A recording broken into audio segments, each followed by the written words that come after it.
Welcome to this rigorous scientific lecture on custard curdling. Today we're going to explore a fascinating question. Why do custards suddenly curdle even when temperature rises slowly? This involves protein chemistry, thermodynamics, and heat transfer physics. Here's the mystery. You heat your custard gently, the temperature rises gradually and smoothly, everything looks perfect. Then, suddenly, catastrophically, it curdles. The transition happens in seconds. Why? Let me pose our first question. What causes this sudden phase transition from smooth custard to curdled mess? The answer lies in protein coagulation. Egg proteins don't gradually thicken. They undergo a cooperative phase transition at a specific threshold temperature. Let's start by understanding the molecular players. Custard is primarily milk, sugar, and egg yolks. The key components are egg proteins. Egg yolks contain several proteins, primarily ovalbumin, ovotransferrin, and canalbumin. These are long-chain molecules folded into specific three-dimensional structures. At room temperature, these proteins are folded into compact globular structures. They're dissolved in the aqueous phase and move freely. Above a critical temperature threshold, the proteins denature. The folded structure unfolds, exposing hydrophobic regions that were hidden inside. These hydrophobic regions then stick together, forming aggregates. Now let's talk numbers. What are the actual temperature thresholds? Pure ovalbumin coagulates between 80 and 84 degrees Celsius. That's 176 to 183 degrees Fahrenheit. But whole egg yolk, with its complex mixture of proteins and fats, begins coagulating at 65 to 70 degrees Celsius. That's 149 to 158 Fahrenheit. Here's the problem. The safety margin is incredibly narrow. Only 5 to 10 degrees Celsius separate a perfect custard from a curdled disaster. Let me ask another question. Why does adding sugar help prevent curdling? What's the molecular mechanism? The answer is that sugar molecules compete for water. They form hydrogen bonds with water molecules, making less water available to hydrate proteins. This raises the denaturation temperature by about 5 to 10 degrees. With sufficient sugar, we can raise the coagulation threshold by 5 to 10 degrees Celsius, giving us more safety margin. Now let's examine thermodynamics. Why is this transition so sharp rather than gradual? Protein denaturation is a cooperative process. It's governed by the Gibbs free energy equation. Delta G equals delta H minus T delta S. Delta G is the Gibbs free energy, delta H is enthalpy, T is temperature, and delta S is entropy. Below the threshold temperature, the folded state has lower free energy. The enthalpy term dominates. The protein structure is stable.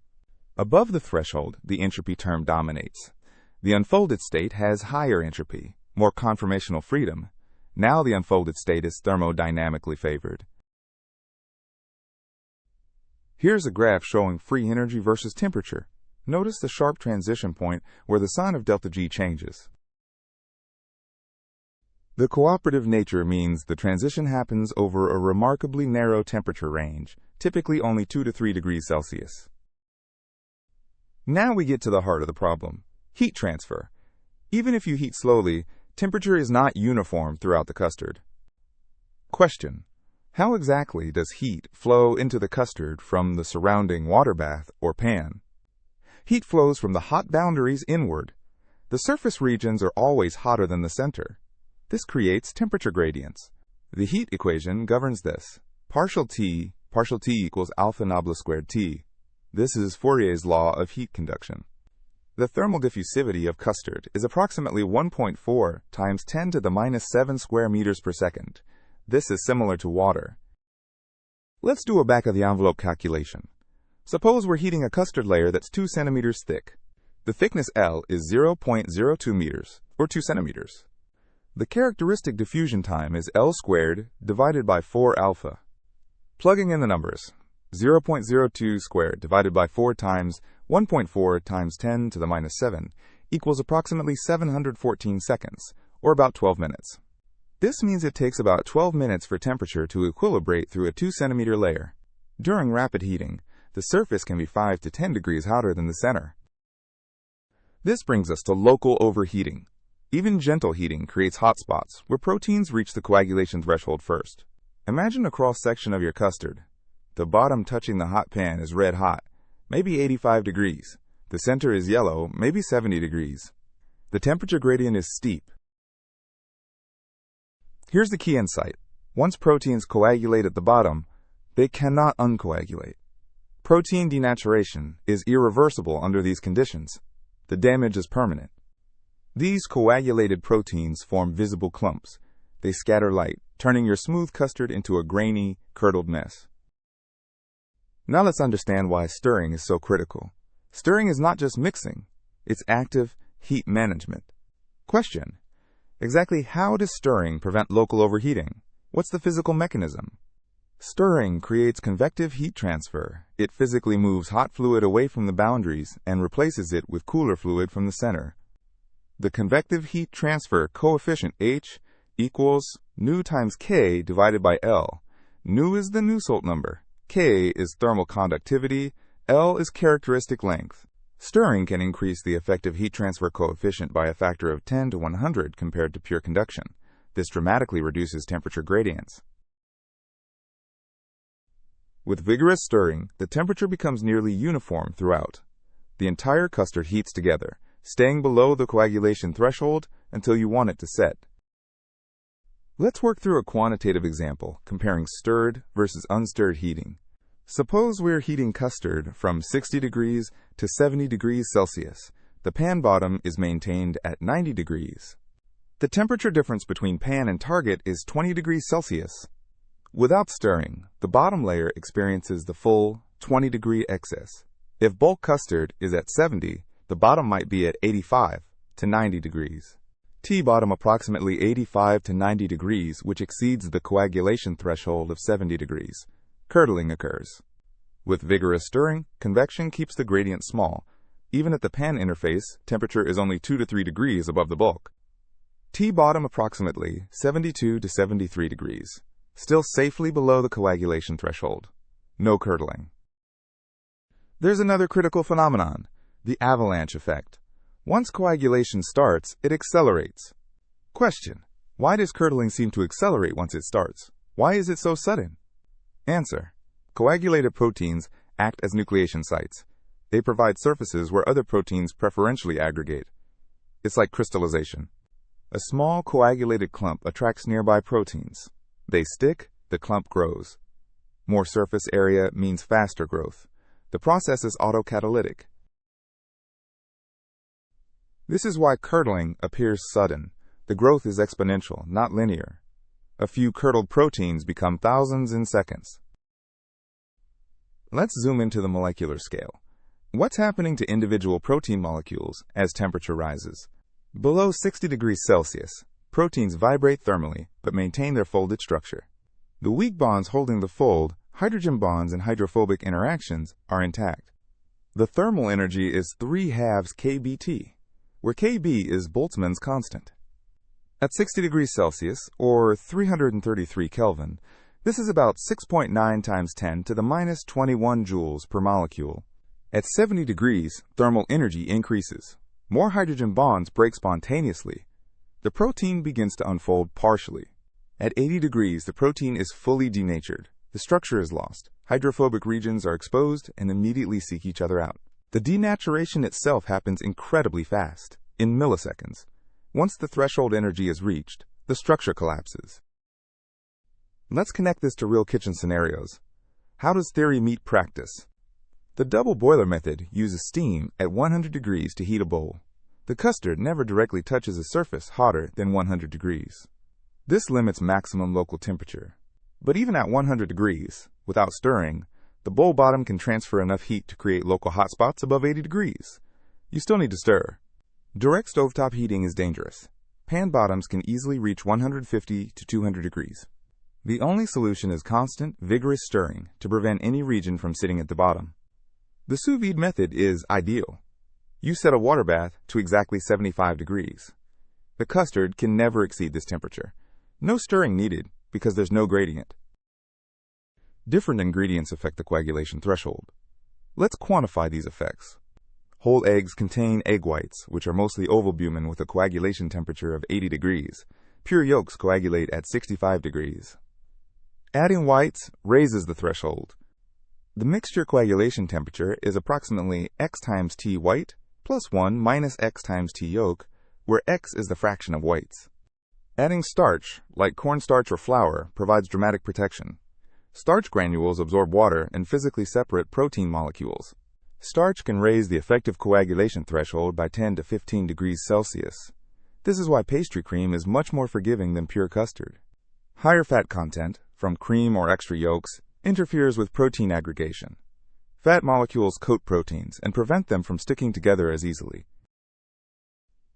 We can think of custard as a phase diagram, similar to materials science. Here's a phase diagram. Temperature versus time. The red line is the coagulation boundary. Below it, you're safe. Above it, you're curdled. The boundary depends on temperature history. Proteins can tolerate brief excursions above threshold, but sustained exposure causes coagulation. Mathematically, the integral from 0 to T of tau minus T coag positive d tau must be below a threshold. This captures accumulated thermal damage. Question: if custard starts to curdle, can you rescue it? Answer: sometimes you can salvage partially curdled custard, but it's not perfect. If you catch it early, immediately remove from heat and whisk vigorously.